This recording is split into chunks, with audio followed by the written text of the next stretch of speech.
The other trend I want to set up for mobile is the international audience. Many times in the U.S., especially, we're blessed to have one of the largest media markets in our domestic backyard. So syndication is often thought of as a complete afterthought. So a lot of people are how do I get into the U.S. App Store for Apple? It's kind of their mobile strategy. And the reality is their telcos and the carriers across the globe are absolutely starved for content. They have very, very robust merchant abilities on these different carriers and platforms. They have very, very good terms that are very lucrative for the content owners and rights holders. And so these telcos are in the process of licensing more films, licensing more services, and really trying to increase what they kind of, in their vernacular, called ARPU, or average revenue per user. This ARPU number for the international telcos and things is absolutely critical. And so they love content, and they have great terms for content owners. So one of the things that's very challenging is to try to figure out what content travels well to other markets. But once you figure that out, the rights and licensing and things that you can get from international really can start to dwarf what you can do domestically. So you've already seen that in theatrical distribution, that international for theatrical is becoming the majority of the revenue now. It used to be a small fraction of the release of the title. Now it's the majority in the theatrical release. And the same phenomenon will happen with mobile applications. You'll see that more of your revenue will come from international than will from domestic U.S. And that's a factor of that there's more handsets shipped abroad than there are in the U.S. And there's frankly more savvy in just shopping on the phone in other markets. That's been around longer in some markets like Japan and Korea, for example. So the take rate is higher. The audience penetration with smartphones and things is higher in many markets than it is here in the U.S. And then the willingness and the financial stability of the carriers and telcos in those markets is such that they can write good checks for licensing of content. So really think about the international audience. And the big event I think that's going to really demonstrate this in a couple months here, we're going to kick off the World Cup. And the World Cup, I think, will be one of the biggest kind of cross-platform integrated marketing platforms that the internet has ever seen. And that's because it's majority of an international audience for that specific sport, but it also plays well in the United States. So you're going to see just a very, very good orchestrated ecosystem of all the different rights holders coming together, multi-platform offerings, commerce offerings. There will be billions and billions of dollars generated off that one event online and on mobile.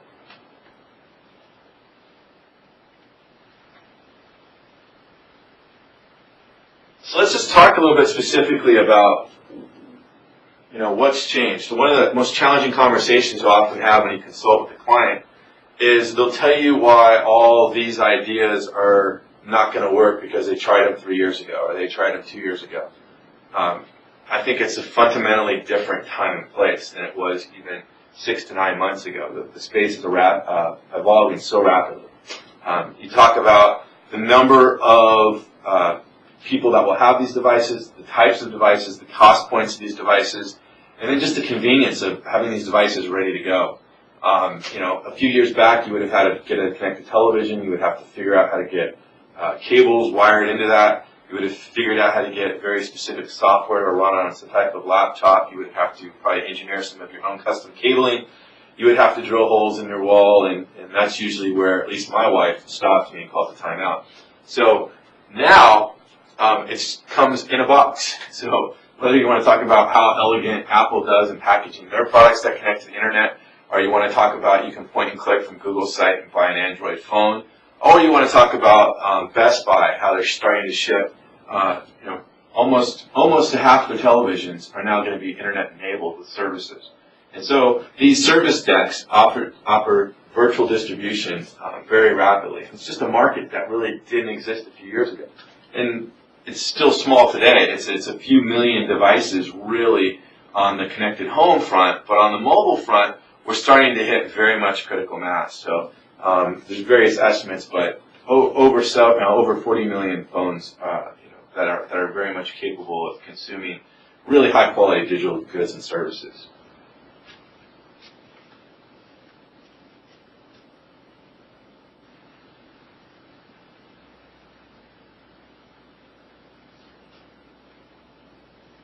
The next one is just, it's really exciting to see is if you go back to 1996, 97, you have some of the very first companies that really paved the way for the rest of us in commerce. You have companies like eBay, you have companies like Amazon.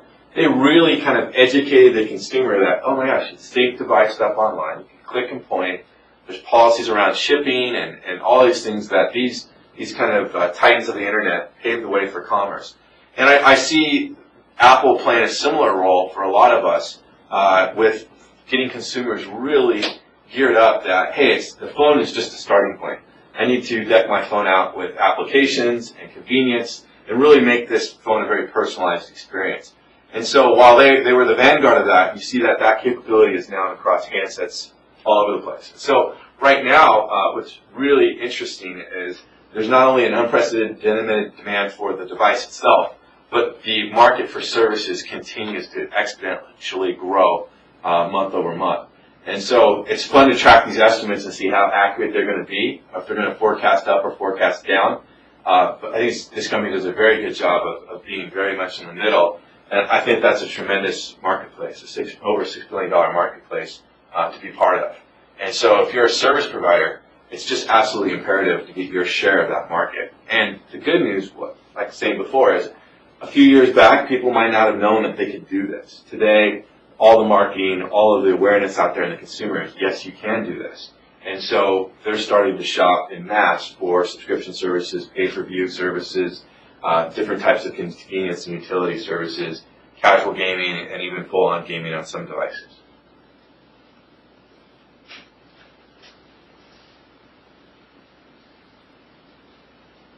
A couple other trends that are very, very unique is the networks have gotten so much better. I know there's been some, bashing about how 3G networks from some of the carriers have had some service issues just because of unprecedented demand in things like New York and other big metropolitan areas. But the reality is that consumers have gotten savvy enough that they also know how to use and leverage their broadband connections, which are being deployed at a rapid pace. So somewhere 70% of the U.S. is now on broadband. More than half the U.S., according to Akamai statistics, connects at over 4 megabits per second. And so even though this device might have limited coverage in certain cell areas, most of these devices can also hop onto Wi-Fi networks. And so you see that not only are the consumption patterns for video very high, which is a rich media and takes up a lot of bandwidth, but the consumption for the using of Wi-Fi for those connections and things really allows these networks and devices to scale quite a bit. There's all kinds of smart startups out there, all kinds of smart providers out there that are starting to build really hybrid networks where they get consumers fiber to the home, Wi-Fi to extend that out around the house, and then even Wi-Fi networks in some public places and stuff to augment the 3G networks. So the network geniuses out there are really solving that problem of getting all these consumers connected at very, very fast speeds.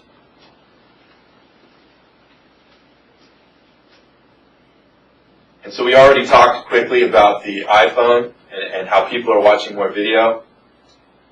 So we gave the rosy, kind of the frosty side of the plate. I thought just we talk very briefly about some of the challenges that are really could really potentially hurt the entire industry if we don't address them. So one, obviously, I think there was a gold rush a little bit to get a bunch of these applications out. I'll draw a parallel to the Atari.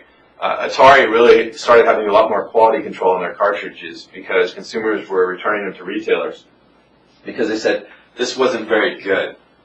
And so now I think there's a migration of not just having the most applications in your store, but having quality applications. So gone are the days where you're going to be able to run an application in a day or two. Our consumer expectations for these services and devices is going up, every day. And so getting back to really building good quality applications is absolutely critical.